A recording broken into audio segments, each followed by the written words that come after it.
Senantiasa kita mengucapkan puji dan syukur kepada Tuhan Yang Maha Esa. Kita semua masih diberikan kekuatan, kesehatan, terlebih kesempatan di tengah-tengah pandemi wabah virus corona. Kita semua masih dalam keadaan sehat walafiat. Tentu suatu berkat dan rahmat dari Tuhan Yang Maha Kuasa yang patut kita syukuri. Bapak Ibu saudara sekalian, saya tadi pesimis. Ini hujan dari tadi malam. Saya ragu apakah ada para saksi yang datang. Tetapi berkat rahmat Tuhan Yang Maha Kuasa, ya, hari ini membuktikan bahwa kader-kader PD Perjuangan bukan kader yang kaleng-kaleng. Kita tepuk tangan dulu. Luar biasa. Meskipun cuaca tidak mendukung, meskipun hari hujan tidak menjadi arang melintang, tidak menjadi alasan untuk kita bisa hadir dalam kegiatan pelatihan saksi pada hari ini. Terima kasih Bapak Ibu, teman-teman sekalian, rekan-rekan seperjuangan semua yang memiliki spirit semangat yang luar biasa ini. Bapak Ibu saudara sekalian, kita pahami bersama bahwa Kabupaten Bengkayang adalah salah satu kabupaten atau daerah di Kalimantan Barat yang akan melaksanakan pesta demokrasi di tahun 2020 ini. Ada 7 kabupaten di Kalbar, 270 kabupaten kota se-Indonesia. Jadi kita ini masuk salah satunya. Dan kita pahami bersama bahwa tahapan Pilkada Bengkayang mulai dari pendaftaran calon kandidat bupati, masa kampanye yang dimulai tanggal 26 September sampai tanggal 5 Desember nanti, dan pada tanggal 6, 7, 8 akan ada masa tenang, lalu tanggal 9 Desember akan ada hari H pencoblosan di setiap TPS. Oleh karena itu Bapak Ibu saudara sekalian, kita pahami bersama bahwa PDI Perjuangan bersama Nasdem dan partai koalisi lainnya, kita ambil bagian dalam pesta demokrasi pemilihan bupati Kabupaten Bengkayang 2020 ini, dengan kita mengusung calon bupati dan wakil bupati Bapak Martinus Kajot dan Bapak Carlos Japara yang kita tahu dengan nomor urut 3. Nah, tentu Bapak Ibu saudara sekalian, kalau kita bicara saksi ini adalah bagian atau komponen dalam suatu proses demokrasi kita yang tidak terpisahkan setiap tahapan dan yang lainnya. Kita tahu bersama Bapak Ibu bahwa ada penyelenggara pemilu, yaitu KPU dan Panwaslu. Ada pemerintah daerah, ya, yaitu Bupati, DPR, Kepolisian, TNI dan sebagainya. Lalu ada kontestan pemilu, yaitu partai politik. Nah, saksi ini adalah sesuatu yang diamanahkan oleh konstitusi, bahwa setiap calon kandidat boleh, ya, bahkan wajib untuk mengutus setidak-tidaknya 2 orang saksi di tiap TPS, betul nggak? Jadi saksi ini sangat penting karena ini adalah bagian daripada komponen penyelenggara pemilu. Kalau tidak ada saksi di TPS, tidak lengkap juga, biar ada KPPS-nya, ada petugasnya, betul nggak? Nah, Bapak Ibu saudara sekalian, melihat bahwa pentingnya peranan daripada saksi di TPS, maka PDI Perjuangan sebagai pilar demokrasi, maka semua sesuatu yang harus kita persiapkan, Bapak Ibu. Sebetulnya kita berharap bahwa pelatihan saksi seperti ini domainnya pemerintah sebetulnya, atau penyelenggara pemilu, betul nggak? Jadi seharusnya tugas partai politik hanya mengutus orang saja. Nih, TPS ini saksinya, ini yang melatihnya mestinya kita harapkan sebetulnya penyelenggara pemilu, apakah itu KPU atau Panwascam atau Panwas, ya. Tetapi ini kita ambil. Karena apa? Karena memang tidak ada dalam regulasi kita bahwa akan ada pelatihan saksi yang dilakukan oleh penyelenggara pemilu. Sementara di sisi lain, tugas tanggung jawab saksi ini besar. Jangan sampai saksi-saksi kita datang ke TPS tidak tahu apa yang dia lakukan, apa yang boleh dilakukan, apa yang tidak boleh dilakukan. Kan ada larangan-larangan juga, betul nggak? Ada hak dan kewajiban. Oleh karena itulah maka PDI Perjuangan dalam setiap ajang demokrasi, setiap ajang kontestasi, bahwa selalu kita ikuti proses-proses tahapan yang ada, termasuk pelatihan saksi dan burahli yang kita lakukan hari ini. Ini sudut pandang PDI Perjuangan. Saya tidak tahu partai lain. Karena menurut kita PDI Perjuangan, saksi adalah ini adalah orang-orang yang perjuangan terakhirnya nanti. Itu disaksi. Coba kita bayangkan Bapak Ibu. Kandidat kita sudah kampanye sekarang itu dari 160 lebih titik yang ber-STTP, yang berizin kampanye. Sekarang sudah ada di Kecamatan Siding Pak Leo ya, pasangan Kader Carlos. Semua 122 desa, 2 kelurahan sudah mereka datangi semua. 367 dusun sudah sebagian besar mereka hadir datangi. Tiba-tiba pada hari H, saksi kita bingung, datang terlambat, tidak tahu apa yang harus dikerjakan di TPS. Orang pilih Kader Carlos, suaranya pindah tangan Bapak Ibu. Jadi kan percuma pekerjaan kita, betul nggak? Ketika kita dirugikan nanti, kita nggak bisa berargumentasi. Padahal itu sah misalnya suaranya. Karena saksi lain lebih pintar, mungkin penyelenggara juga tidak jeli. Oh Pak, ini nggak sah suaranya Pak. Padahal sah misalnya. Yang rugi siapa? Paslon kita kan? Itulah dasar pertimbangan Bapak Ibu, kenapa kita hari ini melakukan pelatihan saksi. Dan perlu kita pahami Bapak Ibu Saudara sekalian, di PDI Perjuangan tidak main-main. Saksi kita terdaftar di sistemnya Pak Barto ya. Se-Indonesia bisa akses ya Pak Leo. Saksi TPS ini, dusun ini nama Bapak keluar sesuai dengan KTA-nya. KPU pun bisa mengaksesnya.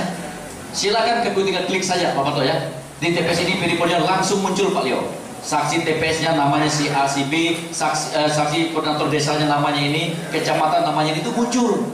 Jadi tidak abal-abal. Jadi kita terprogram Bapak Ibu, terencana. Inilah partai yang menuju modern. Karena kita tidak mungkin partai ini kan demokrasi ini terus seperti masa lalu, betul nggak? Hari ini baru mau pemilu, hari ini malamnya mencari saksi kita. Betul nggak? Itu saksi apa? PDI Perjuangan tidak mau ada istilah saksi bisu. Di PDI Perjuangan tidak mengenal adalah saksi palsu. Kita maunya saksi kita adalah orang-orang yang tahu tupoksinya di lapangan. Nah Bapak Ibu Saudara sekalian, kemarin kami sudah melakukan kegiatan pelatihan saksi di zona 1. Zona 1 itu Jagoi Babang, seluas 17 dan Samboledo. Ada 198 orang yang hadir. Full, bahkan lebih dari itu yang hadir. Nah itu zona 1 sudah selesai. Nah sekarang ini di zona 2 Bapak Ibu, karena terlalu besar kita bagi. Zona 2 ini Lumar dan Ledo. Di Lumar ada berapa TPS Pak Barto? 36 TPS ya. Maaf, 26 TPS. Di Ledo ada 48 TPS ya. Inilah jumlah kita semua, ada, kalau hadir semua ada kurang lebih 97. Karena kita hanya satu TPS 1 orang. Ya, plus dengan koordinator tingkat desa. Nah kemudian besok Bapak Ibu akan ada jadwal kita pelatihan saksi di zona 3, Teriak, Bengkayang, Sungai Betung, dan Suti Semarang di Wisma Jopa. Kemudian selanjutnya ada di zona 3, Sungai Raya, Sungai Kepulauan Capkala, dan terakhir di zona 4, Sungai Raya, Sungai Kepulauan. Zona 5, Sungai Raya, Sungai Kepulauan, dan maaf, zona 4 itu zona 5 ya, Capkala, Sungai Raya Kepulauan, dan Sungai Raya dan Sungai Kepulauan, maaf. Kemudian zona 6 khusus Siding besok, karena Siding kan agak jauh. Jadi kita BSP kita yang turun ke sana. Nah ini Bapak Ibu sekalian, dan ini kita rencanakan. Ini adalah konsolidasi internal yang ketiga. Yang pertama kita laksanakan adalah Kercapsus, rapat kerja cabang khusus tanggal 17 Oktober di Hotel Lala Golden. Yang kedua kita laksanakan kegiatan yang namanya rapat DPC diperluas PAC DPD sayap dan badan partai yang kita laksanakan tanggal 23 November yang lalu ya Pak Leo ya, di Lala Golden. Nah konsolidasi tahap 3 kita ini adalah pelatihan saksi dan burakli. Nah, Bapak Ibu Saudara sekalian, mungkin bertanya, apa itu burakli Pak Isidorus? Apa tugas-tugas saksi? Bapak Ibu Saudara sekalian, tugas saksi dibagi 2. Ya. Tugas sebelum hari pencoblosan tanggal 9 Desember dan tugas pada bagi 3. Tugas sebelum tanggal 9 Desember, tugas saat tanggal 9 Desember di TPS, dan tugas setelah pencoblosan di TPS. Jadi ada 3 tugas. Tugas sebelum tanggal 9 Desember apa? Bapak Ibu saudara sekalian, sebagai regu penggerak pemilih atau Gurakli. Apa maksudnya PSI? Tugas Bapak Ibu saudara sekalian, nanti lihat DPT kita. Di TPS ini berapa DPT kita? Siapa-siapa orang sudah kita yakini ke PDI Perjuangan. Yakini pilih pasangan Kader Carlos. Orang-orang itu kita datangi. Jangan sampai tanggal 9 nanti mereka tidak ke TPS. Ya, kita yang beri pemahaman nih. Yang kedua, yang masih ragu-ragu dengan kita. Aduh, ragu mau pilih mediasi jalannya. Pilih siapa nanti ya? Tugas Pak Anam nanti sebagai Gurakli Pak Anam. Kalau didapat masih ada ragu, jangan ragu. Pilih nomor 3 Kader Carlos, karena didukung oleh pemerintah pusat untuk perubahan Bengkayang. Yakinkan mereka. Ya, kita Bapak Ibu mungkin hari-hari ini ada lihat berita Menteri Kelautan Perikanan kena OTT KPK. Bapak Ibu tahu Menteri itu dari mana? Gelarnya apa? Doktor MBA, lulusan Amerika Serikat, Prancis. Mohon maaf ya, saudara, kita tahu semua Bapak Edi Prabowo. Bandingkan dengan Ibu Susi dulu. Sekolahnya hanya SMP Bu Susi, tapi dia punya keberanian dan ledakan kapal asing yang curi ikan di wilayah Indonesia. Sekarang kita mau pilih yang mana? Gelar yang panjang dengan penuh kesombongan intelektualnya, atau orang yang punya kejujuran, keberanian, kerendahan hati mau melayani masyarakat? Ini saja pilihannya di Pilkada Bengkayang ini. Inilah modal kita sebagai Gurakli, apalagi Pak Kader Carlos didukung oleh partai-partai besar, partai PDI Perjuangan yang hari ini berkuasa. Dan Bengkayang Bapak Ibu saudara sekalian, 2 tahun ini kita tidak ada loss pembangunan infrastruktur. 2019 anggaran sudah dilaksanakan, dinas kita tidak berani, ketakutan semua karena OTT. 2020 ini tidak ada satupun pembangunan fisik di Bengkayang, tidak ada yang berani. Bengkayang tidak kurang orang pintar Bapak Ibu, hanya kita kurang orang jujur dan orang berani. Berani mengambil risiko. Ini tidak ada. Semua pemain aman. Nah, ini momentum kita. Pak Ketua dipilih kita, Pak Lasarus, Ketua Komisi 5 DPR RI bidang infrastruktur. Beliau menandatangani 300 lebih triliun anggaran belanja infrastruktur se-Indonesia. Dari mulai Aceh sampai Papua. Dari mulai Pulau Miamas sampai Pulau Rote. Jadi semua beliau. Dan inilah kesempatan kita. Bagaimana jika ini satu saluran, di pusat PDI Perjuangan, di provinsi PDI Perjuangan, di kabupaten PDI Perjuangan. Ini satu saluran ibarat talang air Bapak Ibu. Mudah kita. Ini kesempatan kita, kesempatan emas. Langka seorang putra daerah Kalimantan Barat ya bisa menjadi ketua Komisi 5 DPR RI bidang infrastruktur. Mitra kerjanya dinas Kementerian PUPR dan Kementerian Perhubungan. Kita perlu anggaran Bapak Ibu. Anggaran Bengkayang hanya 1 triliun.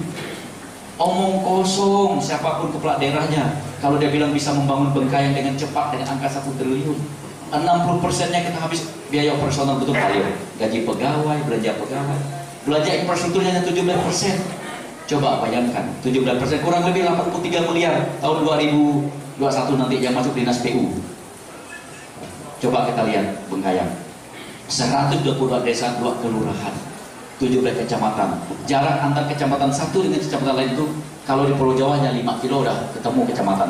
Kita 20-30 kilo baru jumpa. Coba Lumar Lembah Bawang, berapa jaraknya?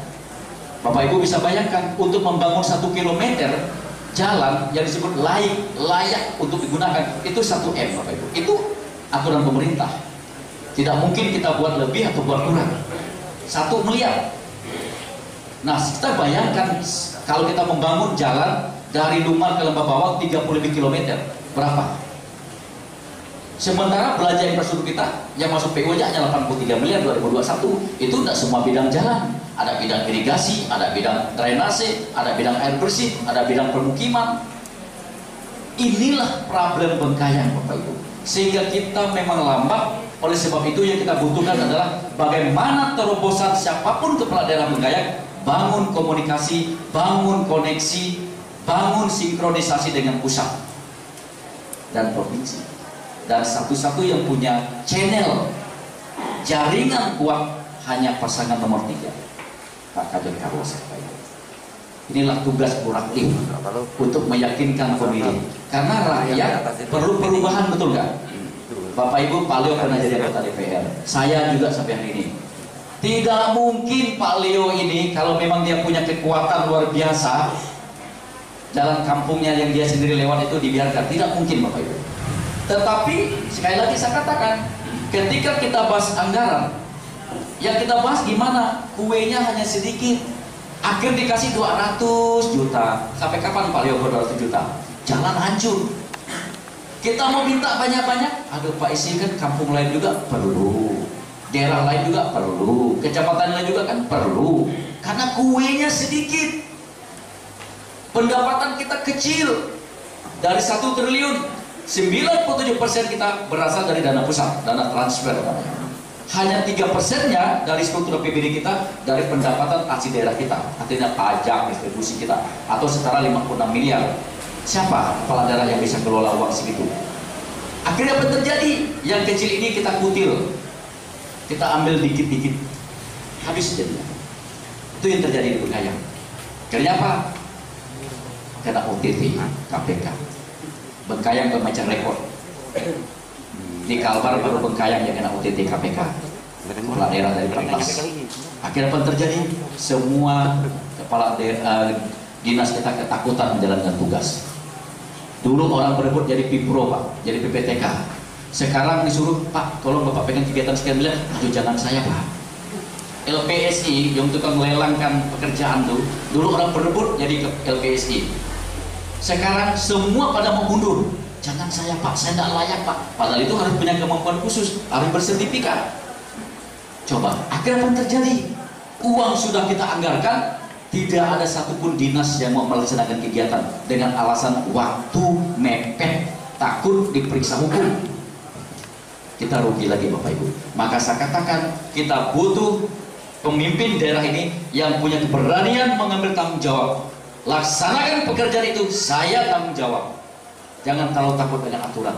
Contoh Bapak Ibu, sekarang kita lelang sekarang. Dulu sebelum ada kasus hukum di Bengkayang, masih bisa lah kita misal contoh pekerjaan jalan. Sekarang pekerjaan jalan, SKTK-nya harus ahli aspal jalan. Itu harus bersertifikat.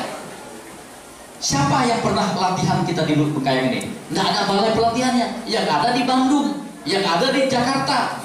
Akhirnya apa? Kita beli ke sana. Sewa namanya. Sertifikat ahli jalan. Dulu masih bisa. Pekerja jalan ini dipakai lagi ke yang ini, pakai lagi ke ini, pakai lagi yang ini. Sekarang tidak boleh katanya. Harus satu pekerjaan, satu ahli jalan. Seandainya ada 100 paket pekerjaan jalan, 100 orang lah kita mau cari ahli jalannya. Sewanya 25 juta satu. Bagaimana daerah kita ini? Dulu masih berani dinas tuh.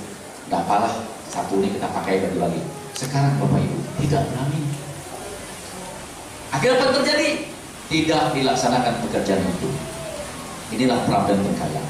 Tapi kalau ada orang yang punya kemampuan, keberanian, kalian laksanakan saja. Kalau ada masalah, saya tanggung jawab. Sekarang siapa yang mau tanggung jawab di Bengkayang? Nggak ada. PLH Bupati itu ASN Sekda. Banyak bupati bermasalah, wakil bermasalah. Pak Ubaja sebagai PLH Bupati, saya kan bukan jabatan politik, Pak. Sekarang PJ Bupati sama, saya PNS, Pak. Takut nanti saya suruh kerja, ada masalah, saya ini kan jabatan udah eselon. Saya bukan jabatan politik, Pak, dititip gubernur sini saja saya. Bapak Ibu, inilah keadaan daerah kita. Kenapa saya katakan kita butuh orang yang punya keberanian menjadi penanggung jawab daerah.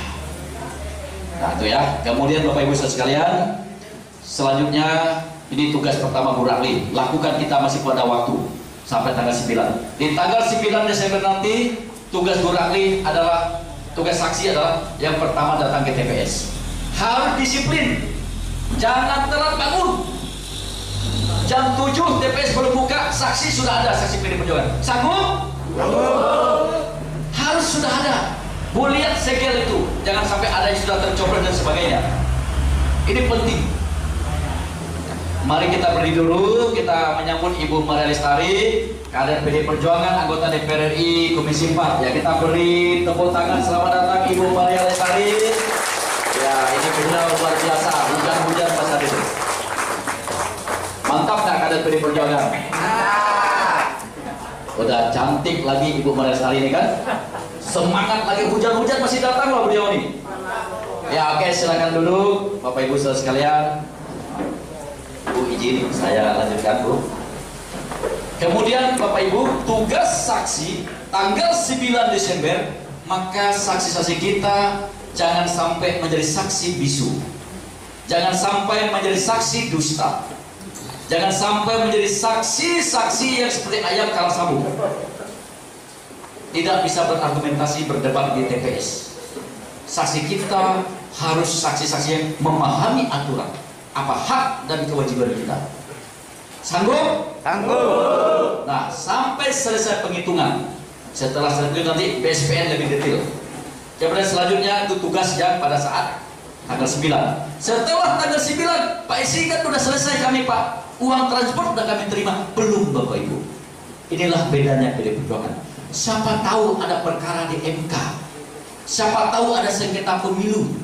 Saksi-saksi kita ini pasti akan kita libatkan. Oleh sebab itu, data ya, secara audio rekaman, visual foto perlu kita lakukan.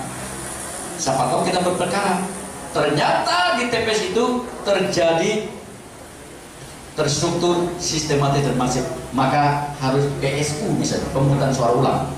Kita bisa, Bapak Ibu. Pak, tidak bisa. Ada satu orang milih 4 kali, Pak. Pulang bukan pendukung kita. Kalau pendukung kita mah Pak Leo diam aja gitu kan. Paham Bapak Ibu? Kalau kira-kira itu pendukung orang lain komplain, tidak bisa Pak, dia udah milih 4 kali. Pulang tak milihnya bukan milih nomor 3 misalnya kan. Oh, wajib kita komplain, Pak. Kalau ada bertinju Pak di TPS itu. Betul Pak Pendeta ya? Ya, kita membela yang benar ya Pak ya. Nah, jadi itu Bapak Ibu tugas setelah tanggal 9 ya. Jadi kita masih bertugas sampai kita dinyatakan sudah tidak ada lagi ingkrah, keputusan KPU sudah pleno ditetapkan. Itu tugas saksi. Jadi tidak main-main Bapak Ibu saksi PD Perjuangan ini. Maka kita perlu melatih Bapak Ibu agar tahu apa dan yang harus dilakukan nanti di TPS. Nah, selanjutnya Bapak Ibu saudara sekalian, nanti saya berharap kita semua bisa berproses, ikutlah kegiatan kita ini sampai selesai ya, sampai selesai sehingga kita semua dapat pemahaman. Kemudian bagi kita semua kan satu TPS hanya satu orang yang Pak Leo ya, berarti kan ada satu orang yang tidak ikut. Yang ikut tolong sampaikan kepada rekan yang tidak ikut hari ini ya, tugas-tugas di TPS. Nah, kemudian jangan lupa sekali lagi saya katakan, mari kita sebagai Burakli yang pertama kampanyekan pasangan kita Kadep Carlos kepada teman sekasur kita. Paham dengan teman sekasur kita? Ada yang belum punya teman sekasur? Ada ya, tidak masalah. Itu dulu, jangan sampai Bapak Ibu yang datang hari misalnya suaminya, istrinya kalian hati terlalu Bapak Ibu. Harus bisikkan sama istrinya, atau yang istri bisikkan sama suaminya. Kita Pak harus satu saluran. Kata Ibu Maria Lestari, Kadep Carlos kalau menang nanti program pertanian di Bekasi akan mengalir. Bisikkan kepada suaminya kalau yang istri. Yang kedua, kampanyekan Kadep Carlos kepada orang sedapur dengan kita. Paham sedapur dengan kita?